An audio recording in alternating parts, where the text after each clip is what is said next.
మరొక ఘోర అపచారం జరిగిపోయింది. ఈ ప్రభుత్వం వచ్చిన తర్వాత వెంకటేశ్వర స్వామి ఆలయ ప్రతిష్టను ఇనుముడింపజేస్తాము, తిరుమల క్షేత్ర పవిత్రతను కాపాడుతాము, దేవాలయాల పరిరక్షణకే నడుం బిగిస్తాము అని ప్రగల్భాలు పలికినటువంటి చంద్రబాబు గారి ప్రభుత్వంలో ఈ 1.5 సంవత్సరాల కాలంగా తిరుమల ఆలయ ప్రతిష్ట పూర్తిగా మంటగలిపే విధంగా వాళ్ళ చర్యలన్నీ కూడా స్పష్టంగా కనిపిస్తున్నాయి. ఎంతసేపు మేమేదో గొప్పలు చేశాము అని చెప్పుకొని భజంత్రీలు చేయించుకుంటూ ఉండటమే తప్ప ఆలయ ప్రతిష్టకు కానీ ఆధ్యాత్మిక పరిరక్షణకు కానీ ధర్మాన్ని కాపాడాలన్న ఉద్దేశం కానీ ఏమాత్రం కూడా లేకుండా వివిఐపీల సేవలో తరిస్తున్నటువంటి బిఆర్ నాయుడు గారి నేతృత్వంలో తిరుమల ఆలయం మరింతగా పాలన గాడి తప్పింది. సాక్షాత్తు వెంకటేశ్వర స్వామి అగ్రజునిగా పూజలు అందుకుంటున్నటువంటి టీటీడీ ప్రధాన ఆలయాలలో ఒకటైనటువంటి గోవిందరాజస్వామి ఆలయ రాజగోపురం మీద ఒక తాగుబోతు కలశాల మీదకి వెళ్ళి అక్కడున్నటువంటి చిన్న విగ్రహాలను కాళ్లతో తొక్కుతూ అక్కడి నుంచి నాకు మందు కావాలి అని డిమాండ్ చేస్తున్నాడు అని అంటే భద్రతా వ్యవస్థ ఎంత దారుణంగా పడిపోయిందో తిరుమల ఆలయంలో టీటీడీ నిర్వహణలో దీన్ని బట్టి చూస్తే చాలా స్పష్టంగా అర్థమైపోతుంది. ఘోరాతి ఘోరమైనటువంటి అపచారం ఇది. మట్ల మహారాజుల కాలంలో నిర్మించినటువంటి రాజగోపురం తిరుపతి పుణ్యక్షేత్రానికే అది ఒక ఐకానిక్ గోపురంగా ఉన్నటువంటి ఆ గోవిందరాజస్వామి రాజగోపురం మీద ఒక తాగుబోతు ఈ రకంగా పైకెక్కి, అందులోనూ ఆ తాగుబోతు పవనానంద స్వాముల వారి వీరాభిమానాన్ని కూడా తెలుస్తోంది. ఎక్కడికి పోతున్నాం? ఇంత దారుణాలు వరుసబెట్టి కొండ మీద మద్యం దొరుకుతోంది, కొండ మీద మాంసం దొరుకుతోంది, మాంసభక్షణ జరుగుతోంది, ఆలయాలలో తొక్కిసలాటలు జరుగుతున్నాయి.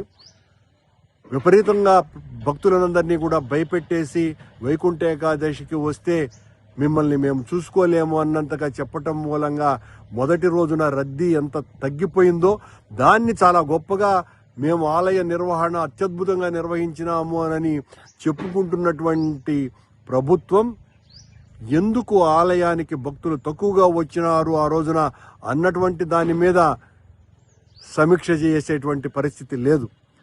కేవలం బిఆర్ నాయుడు గారికి టీవీకి అడ్వర్టైజ్మెంట్లు ఇచ్చేటువంటి ఆ అడ్వర్టైజ్మెంట్ల వ్యాపారస్తులకి విఐపి దర్శనాల సేవలో బిఆర్ నాయుడు తరిస్తున్నాడు అని మాకు వచ్చినటువంటి ఇన్ఫర్మేషన్. బిఆర్ నాయుడు అనేటువంటి వ్యక్తి ఇస్తున్నటువంటి దర్శనాలు బయటికి రావాలా? బిఆర్ నాయుడుతో పాటు బిఆర్ నాయుడుకు భజన చేసేటువంటి బోర్డు సభ్యులు, మిగతా బోర్డు సభ్యులు ఎవరెవరు ఎన్ని రకాలుగా ఎంతమందికి దర్శనాలు చేయిస్తున్నారు అన్నటువంటిది ఎవ్రీడే టీటీడీ ప్రకటించేటువంటి సాహసం చెయ్యాలా? ఆ రోజునే అసలు వీళ్ళు సరిగ్గా ప్రవర్తిస్తున్నారా లేదా అన్నటువంటి విషయం మరోవైపున తెలుస్తుంది. భక్తుల గోడును పట్టించుకోవటం పూర్తిగా మానివేశారు. ఆలయాల పరిరక్షణ గురించి పట్టించుకోవటం మరో రకంగా పూర్తిగా నిర్లక్ష్యం చేసినారు.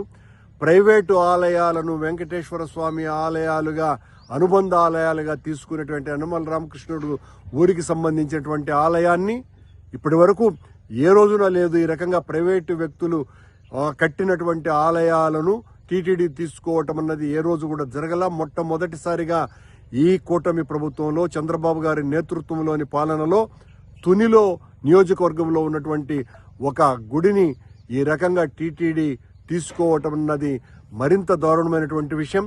సాక్షాత్తు గోవిందరాజస్వామి రాజగోపురం మీదనే ఒక తాగుబోతు వెధవ పైకెక్కి ఈ రకంగా నాకు మద్యం కావాలి అని డిమాండ్ చేశాడు అంటే ఎంత బరి తెగింపుకు అవకాశం కల్పిస్తున్నది ఈ ప్రభుత్వం.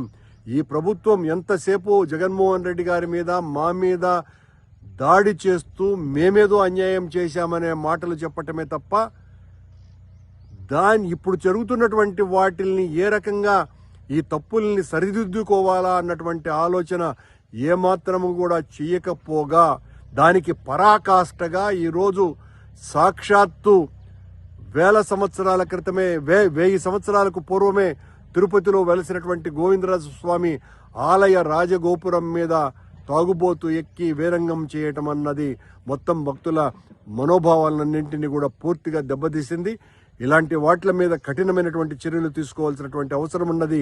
ఈ కూటమి ఈ ప్రభుత్వం ఏమాత్రము కూడా ఆధ్యాత్మిక పరిరక్షణకు పూనుకోవటం లేదు.